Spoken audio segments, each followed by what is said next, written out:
La revue de presse. Tour d'horizon de l'actualité locale. Agathe Petit. Eh bien bonjour Agathe, nous sommes le vendredi et c'est l'heure comme d'hab d'aller faire un petit tour dans les kiosques à journaux, ça va ? Exactement, bonjour Charles, oui ça va et toi ? Oui, très bien. Bonjour à toutes et à tous. Comme un petit air de nouveauté ce matin dans la revue de presse, je ne pensais pas revenir à la Vendée aussi vite et pourtant il ne fallait pas non plus passer à côté de la sortie d'un tout nouveau magazine au format et à la thématique bien particulière. Permettez-moi de vous présenter Se marier en Vendée. Premier du nom, c'est un gros format, il fait 192 pages, mais une petite fréquence puisqu'il s'agit d'une parution annuelle, un magazine par an à l'automne. Alors en dehors du fait d'occuper une case jusque-là vide dans les médias, il s'agissait aussi, pour Catel Lejeune, la cofondatrice, de glamouriser la Vendée, très souvent, trop souvent, selon elle, associée au Puy du Fou ou bien encore au Vendée Globe. On l'écoute. C'est parti d'un constat en fait entre amis, entre copines qui préparaient leur mariage sur le département et qui me demandaient mais tu connais pas une photographe, tu connais pas une esthéticienne, tu connais pas un lieu de réception sympa, un peu atypique, etc. Pour se rendre compte au final qu'il n'y avait pas de support existant, de petits guides en fait pour les aider à trouver des beaux partenaires sur la Vendée. Et voilà, c'est là qu'est venue l'idée de faire ça sur un format magazine parce qu'on voulait en plus de la recommandation des beaux prestataires de Vendée, parmi lesquels on a vraiment le choix. On voulait apporter ce côté conseil, bon plan, astuce, une petite touche de glamour et puis un petit peu d'humour aussi. Justement, en termes de contenu, qu'est-ce qu'on va y trouver concrètement ? Vous avez 192 pages et 16 rubriques. L'idée d'avoir un guide sous le bras qu'on garde avec nous pendant toute la préparation de son mariage et dans lequel on va piocher des éléments, des détails. Ça peut être des détails de décoration, ça peut être des idées de plats pour les traiteurs, etc. Ça peut être des conseils pour son plan de table, qui est toujours un peu compliqué. C'est pour ça qu'on a appelé ça champ de bataille, plan de gare pour un plan de table. Puis ça va être aussi évidemment trouver des beaux prestataires sur la Vendée, sur une cible haut de gamme, comme où trouver sa robe, où trouver le costume pour monsieur, où trouver de jolis faire-part, où est-ce qu'on peut louer une voiture un peu sympa. Donc c'est vraiment axé sur le luxe ?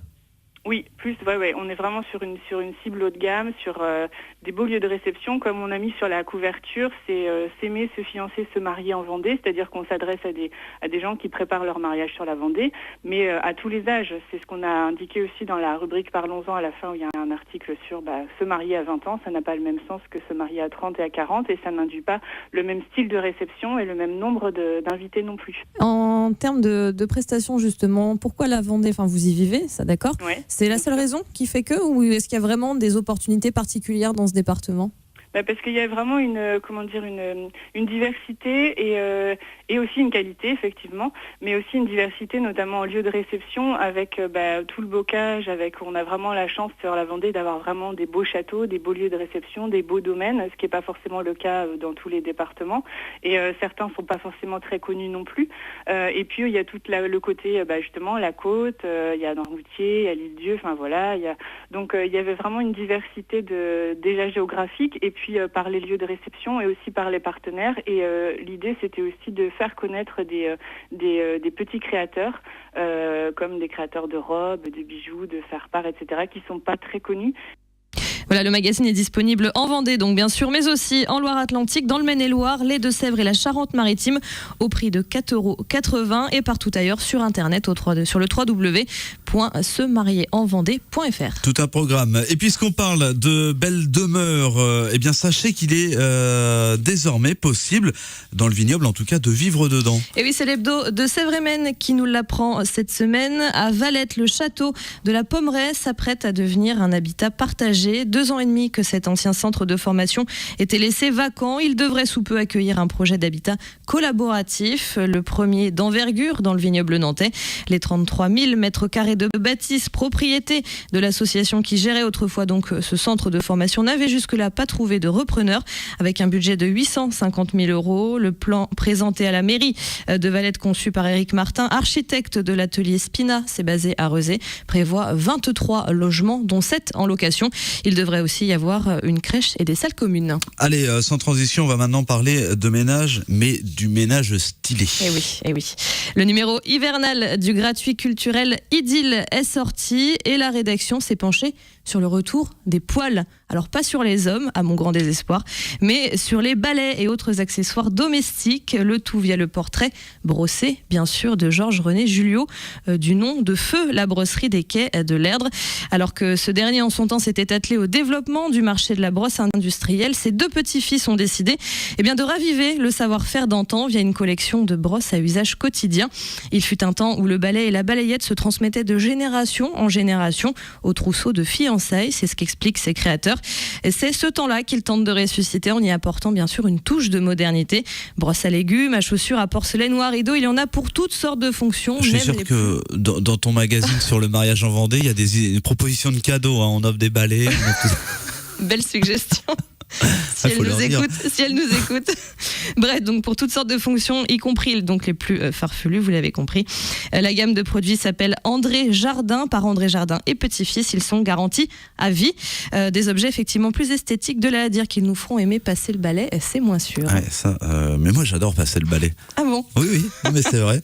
Mais l'aspirateur surtout, il y a ce côté magique où on passe le truc et puis les trucs disparaissent. Moi j'adore ça. Enfin, bref. De retour en Vendée, tiens, puisqu'on y est comme le Vendée Globe, on y part et on y revient à chaque fois pour parler d'un partenariat cette fois entre deux services publics, le Conseil général et la Poste. Leur mission, le développement énergétique. Et oui, faire un diagnostic énergétique de votre maison, c'est la nouvelle mission qui pourrait bien tomber dans la besace des postiers vendéens d'ici la fin 2015. La convention a été signée cette semaine entre le Conseil général de Vendée et le groupe La Poste. Alors que contient ce partenariat ? C'est la question qu'a posée la rédaction de RCF à Laurence Kameskas. C'est la directrice de communication et développement, innovation et transition énergétique au groupe La Poste. Il a pour objet en fait de créer un dispositif d'information, de sensibilisation et de décision dédié à la performance énergétique des logements individuels, et cet accord cadre évidemment est pour les particuliers. Donc on démarre aujourd'hui la phase recherche qui va permettre d'identifier les processus qui vont permettre justement ce dispositif d'information. Ensuite, à partir d'avril, on va expérimenter ce dispositif, donc avec les postiers de Challans et de Fontenay-le-Comte, puisque c'est sur ces deux communautés de communes qu'on va procéder à l'expérimentation. Et ensuite, au bout de 12 mois, on va en tirer un bilan, évidemment, et on va en faire un pilote qu'on va pouvoir demain éventuellement proposer à d'autres communautés de communes ou de conseils généraux.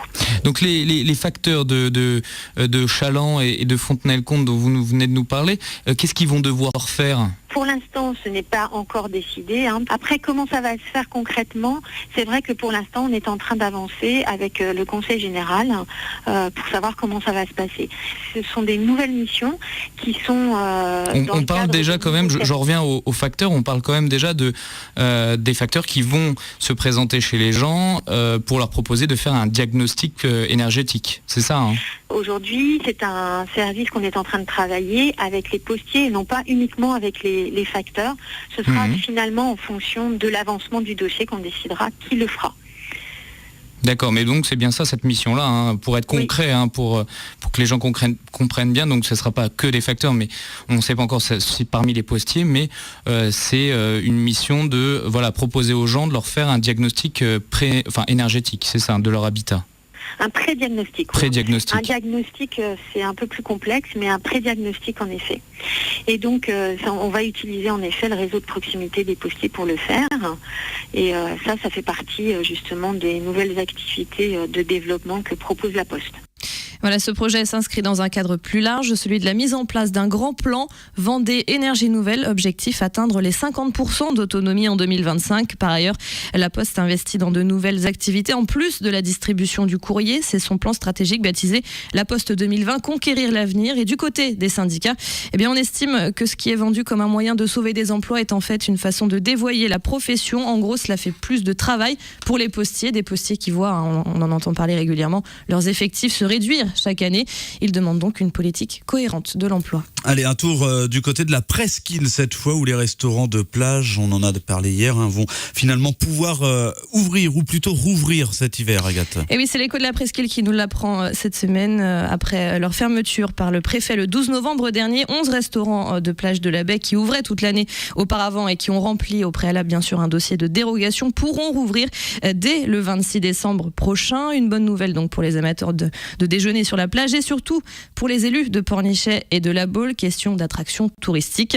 En cas de coefficient de marée supérieur à 95, d'avis de submersion marine et de vent violent, ils devront fermer temporairement leurs établissements. C'est la condition sine qua non après les très importants dégâts de l'an passé qui avaient poussé le préfet de Loire-Atlantique à demander leur fermeture pour éviter de nouvelles dégradations coûteuses et remettre les restaurateurs devant leurs responsabilités. Une décision donc sous forme de compromis. Et ils étaient une douzaine de patrons de restaurants et bars à réclamer cette réouverture pour cet hiver. Merci Agathe pour la revue de presse, tous ces journaux, ces titres, en tout cas vous les retrouvez dès maintenant, Agathe, dans vos kiosques et journaux habituels. Voilà. Voilà, c'est la fin de la revue de presse. C'est la fin de la revue de presse. J'allais dire à la semaine prochaine pour la revue de presse, mais non. Pas le 26 décembre. En revanche, dès lundi. Et oui, lundi, un dernier Sun politique avant la fin de l'année. Et ce sera Michel Gressus, donc Madame le maire de Bouguenais, au sud de Nantes, qui sera mon invitée. Bon, et bien voilà, dès lundi à 7h40. Merci Agathe. Merci.